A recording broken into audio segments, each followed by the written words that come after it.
байна.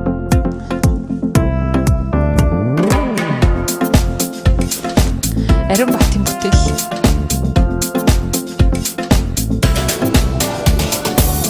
Би гэхдээ заримдаа даад шүү манайхаа. Өглөөний мэнд бүтэнсэн өдрийн өглөө болж байна. Actually баг өдөр болж байгаа шиг байна. Тэг бид хоёр өглөөний хоолоо идчихэд өглөөний цайгаа уучаад тэг одоо нэг орхон гарч ямар нэгэн парк руу явах гэж байна. Тэг хамтаагаараа хувцас өмсөд хий. Тэг нэг 5 минутын дараа гарч ирээрэй гэсэн. Манай машин уул нь гаражинд идэг. Тэгтээ гаражных нь хаалганы ягаад ч юм торон гадаа иймэрхүү байна. Манай гэрээс гарангуут шууд ингээд гадаа байдаг. Яг юм орц биш гадаа. Тэгтээ амар гоё одтой яг ингээд байгальтайгаа ойрхон. Яг л ингээд гэрээсээ гарангуут шууд гадаа байдаг.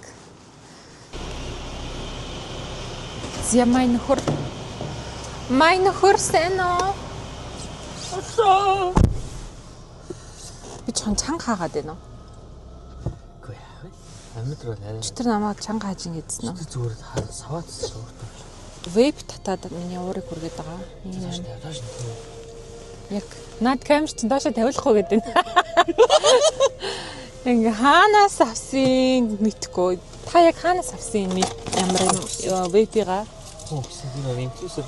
Ягаад ч юм ингээ манай нөхөр цар болгон вейп хин нэг өгөөд идэг за амар сонио. Тэгэл өгөөд байгаа болохоор хэрэглээд байгаа юм шиг байлээ л дээ. За anyways амралтын өдөр let's go.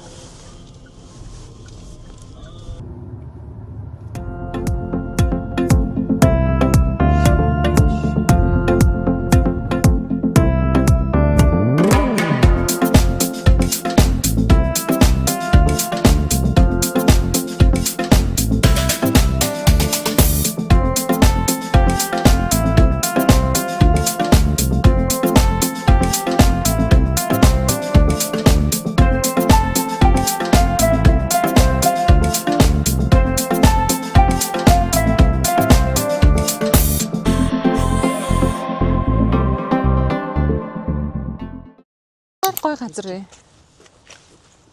За эргэн тойрныг нь хальт харуулъя. Маш их модтэй маш их модтэй ийм газар байна. Одоо ийшээ явж алхах гэж бодож байна. За өнөөдөр 1 сарын 5 штэ. 1 сарын 6 ч лөө. Тэг би цагаагаар харсан чинь нэмэх 8 байгаа хгүй юу. Тэг өнөөдөр бороогүй, цасгүй амар тогтун гоё цаг агаартай өдөр болж таарч байна. Тэгээ амар гоё дулаахан байна. Өөдөөс явж байгаа хүмүүс цамттайгаа яваад байна. Тэнд ч ер нь тэгээ үл зөнгөн хүмүүс цамттай шорт бодлогтой явж лээдэг л та. Тэгээ Ванкуверчтэй амьдрал болохоор амар идэвхтэй байдаг болохоор тасгал хийдэггүй хүн гэж баг байхгүй. Хүн болгон өглөө орой хизээч хамаагүй ингээл гүүгээл хараагаал янз бүрийн тасгал хийгээл бийж идэг. Ямар хөө ингэний харуулъя.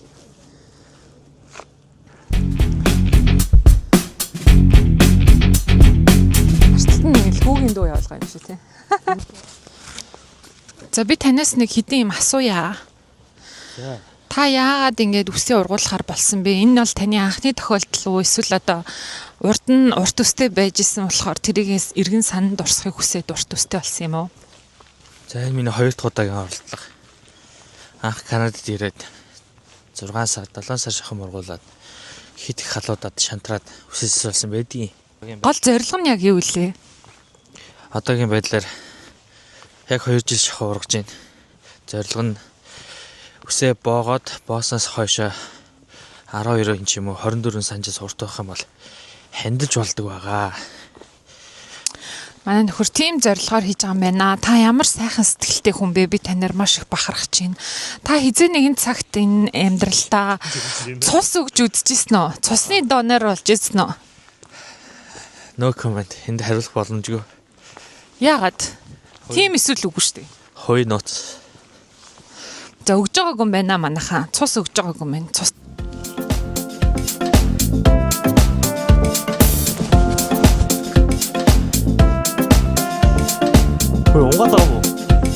онгочоо жимэх хэвээр.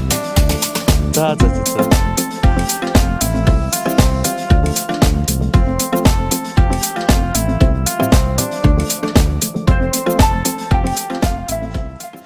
Хоёул эндээс хараа хайж хөлөө. Тэр бол идэх үү? Тэгж хоёул чинь хоолны мукбан гээ хийх үү? Миний ядаач. Малгай, Herschel хитэлээ.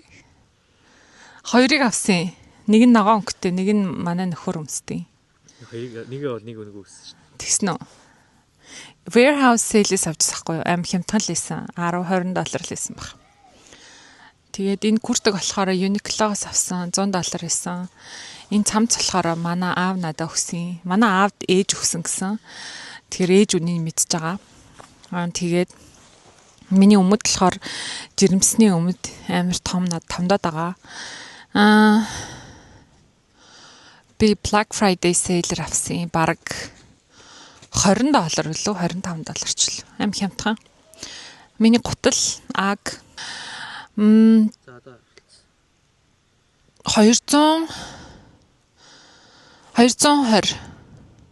чүлөө тиймэрхүү дүнтэй. За тиймэрхүү л энэ да. Манай хүүхдийг харах уу?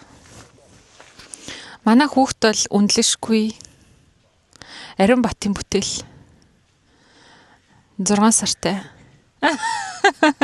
Энд чинь амар гоё амархан баг хайк хийгээд байгаа юм шүү те. Энэний орой дээр ямар нэг гайхамшигтай юм байгаа юу? Би саахуу та. За ингээ анзаарч ах юм бол хүүхдтэй тэгээд хөгшин настай хүмүүстэй аягүй их явж байгааз. За шүү зүгээр сонсогдно наа чи. Шилэн ид вэ? Шил манай салуудаар найзын эхнэрийн Чи зогсоод гооч би ойртол тараах гэдэг. салуудаар найзын эхнэрийн ажлыг нүдний шилний газараас 50% оф хямдруулаад 150 авч ирсэн. Бараг 5 жилийн өмнө. Одоо хөлцөж байгаа. Зарим нэг нэр нөлөө бүхий хүн энд тэнд шидэж сонин хайсараа жоохон зураас үсгэсэн. Тэр хүмүүс одоо бичлэг хийгээд харж байгаа мэдж байгаа юу гэдэг. Өөр. Цамц бэлийн зам. Тэ үнэн нэр. Манай талигаж цамц энэс арай жоохон цайвар өнгөтэй байсан. Үнэн мэдэхгүй. 50 доллар. Будуулг эхнэрийн будуулг. Дээрэмдэд өмссөн. Нилээн үнцэнтэй. Үнийг хэлэхгүй. Энэ цэвэр алт. Цэвэр алт. Цэвэр алт. За тэгээ алтгээ хэлж штэ. Хормын бөгж. Алтгээ хэлж штэ. Тэгэл болоод өвөө надад. Камер Камертайгаа нэг тэгээд камер 6 ширхэг пэкс ханштай.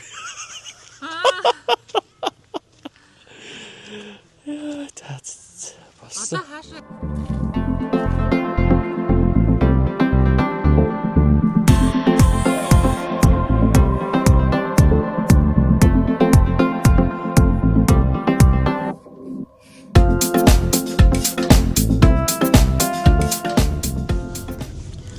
хоёр дуртай дуух юм болохоор гэртээ хайрж хоол хийхээс залхуураад сайхан 2 цаг унтж жагаад тэгээ гарч ирээд хоолны газар руу явж гин.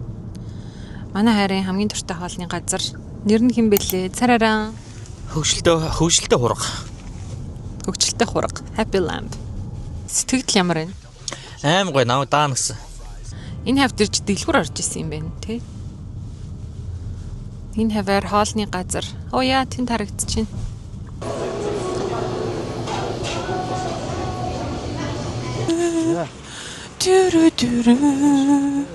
Маш сайхан хоолой идчихэд уучаад гараад ирлээ.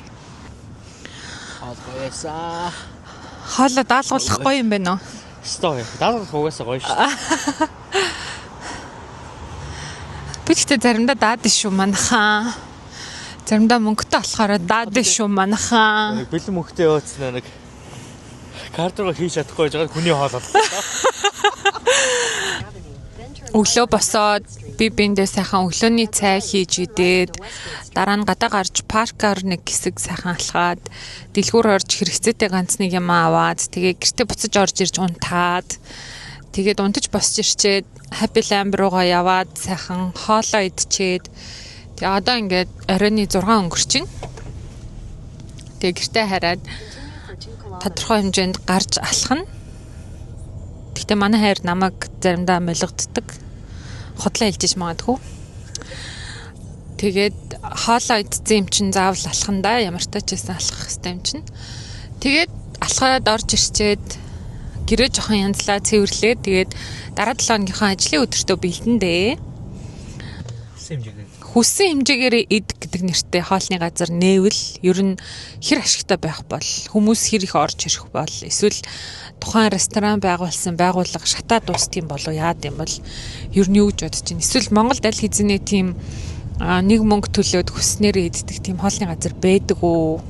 Би бол сайн мэдэхгүй байна.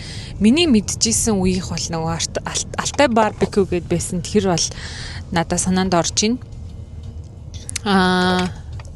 Миний хайр санаж байгаа газар байна. Бид хоёрын санаж байгаа газар бол ерөөсөө нийтлэг Алтай барбекю гэдэг газар байна. Тэр газар одоо болтол ажилтсан болов яад юм бол ажиллаж ивэл одоо хідэн төгрөг гэдэм бол сонирхолтой л юм те. Манай хайр одоо бензин аваадахыг гинэ. Би ерөөсөө бензин авч үзэж байгаагүй юм шүү дээ. Яа за. Жинхнээсээ ингээд энд бичлэгээ энд хүрээд өндөрлөе. Дараагийн бичлэгээр уулзтлаа түр баяртай. Яа нэгсээ би. Би ерөөсөө бичлэгээ дуусгах үедээ нэг тодорхой хэмжээнд жоохон жижигэн жалир гэж яахгүй болвол өчигдрийн нөгөө Costco-гийн бичлэг оруулсныхаа дараа яг аюу хөөрхөн ингээд өрнөлтөө явж ирсэн шууд. За баяртай гэд дуусгацсан ч амар awkward харагдчихлээ. Тийм болохоор жоохон жалир гэж явах болно. За зөндөө жалир гэлээ. Тийм болохоор баяртай. Дараа нь уулзцгаая. Дөнгөцөө бичлэгээ баяртай гэж дуусгасан боловч үзэж байгаа хүмүүс бас сонирхолтой байж магадгүй гэж бодоод нэг ширхэг юм ярих гад камера гаргаад ирлээ. Юу вэ гэвэл дөнгөж сая манай хайр машиныхаа бензинийг дүүргэсэн гинэ. Тэгээ бензиний үн ямар үнэтэй байна? Бензин чинь хэдэн долларт дүүрж гин? Тэгээд нэг удаадаа бензиний дүүргэсэн байхад хэдэн километр эсвэл хэдийн хугацаанд явж гин гэдэг талаараа надад мэдээлэл өгөөч. Сая $78 банкад дүүргэлээ. 40 гаруй литр орлоо. Нэг банкад дүүргэсэн байхад би яг бүр бензин яг бүр дуусгаас өмнө жоохон үлдэгдэлтэй байхад надад дүүргэжтэй амар идэв. Ажил гэрээ хоёрын хооронд яг 30 км хэрж 60 км зайтай. Тэгээд хэрэг түжрэлтэй хамаа байгаас шалтгаалаад бензины одоо зарцуулалт нь машинд харилцаа идэлгүй. 10 хоноо л нэг дүүрдэг гэх юм уу. Манай машин чинь ямар төрлийн бензин хэрэглэдэг вэ? Би тэгэл регуляр гэдэг л хийждэг шүү дээ. Монголоор бол юу юм? 92 юм уу? Тэгээд Монголтой харьцуулбал 92-ийн үнэ нь одоо хэд үе юм? Энэ тэгээд өдөр-өдрөөс харилцаа идэлгүй байдаг. Жишээ нь манай гэрийн тэнд 180-тай л ихэд хоёулынхан сая хоол идсэн газрын харилцаа 172-тай байх жишээ нь. 180 гэдэг чинь одоо 1 литр бензин үү? 1 литр бензин $1.80 гэх юм уу? Монгол мөнгөөр тооцвол 4,000 төгрөг байгаа байхгүй. За мэдээлэл өгсөн танд баярлалаа. Тэгвэл $80 гэдэг чинь заримдаа эн чинь айгуу сонин $80, $60, $58, $59 руу өнтер орцсон явж идэг байхгүй юу? Тэг би болохоор тэрийг нь жоохон гайхаад байгаа байхгүй юу? Манай Монголтой яг харьцуулах юм бол Монголд одоо миний мэдж байгаагаар хамгийн сүүлд би өнгөрсөн 100 оцсон шүү дээ. Тэгэхэд 2390 төгрөгөөр бензин авч исэн. Тэрний өмнө баг 2 жилийн өмнө ч гэсэн 2390 хിവэрээ хийсэн санагдаад байгаа байхгүй юу. Тэгэхээр бензиний үнийг хэмтлэр дараад идэм болов уу? Эсвэл цаанаас нь бензиний үнийг нь цаанаас нь өгдөг болохоор тэгээд идэм үү мэдгүй. Ямар ч тач гэсэн энэ ч болохоор ингээд бензиний үнэ нь үргэлж өдөр алган дэшээ доошоо янз байдсан байлээ. Машиныг авснаас хойш 4014 км явсан байна. 2 сар хагас хугацаанд. Энэ бол ямар хөө үзүүлэлт вэ? Ер нь дайггүй юу дайжтай явсан байна уу бодох явсан байна уу? Энэ баг л шоошин машин хിവэрэл байгаа. Тийм үү. За 4000 явсан гэдэг чинь шин тэрнээс ялгаагүй шүү дээ. Тэгээд average бензин зарцуулалт 8.6 км. 1 литр бензинээр. Тийм үү. Зөвхөн тийм шүү дээ. Тэгэхээр нэг дунд ч нахгүй. 8.6 гэдэг чинь нэг Нэг 112 идэх юм уу? За. 100 км-т 12 литр бензин засуулдаг гэх юм уу? За одоо чи эхнээсээ баяртай бид хоёр одоо гэрлөөгөө орлоо. Хамаг юмны цэвэг дуусаад. За баяртай.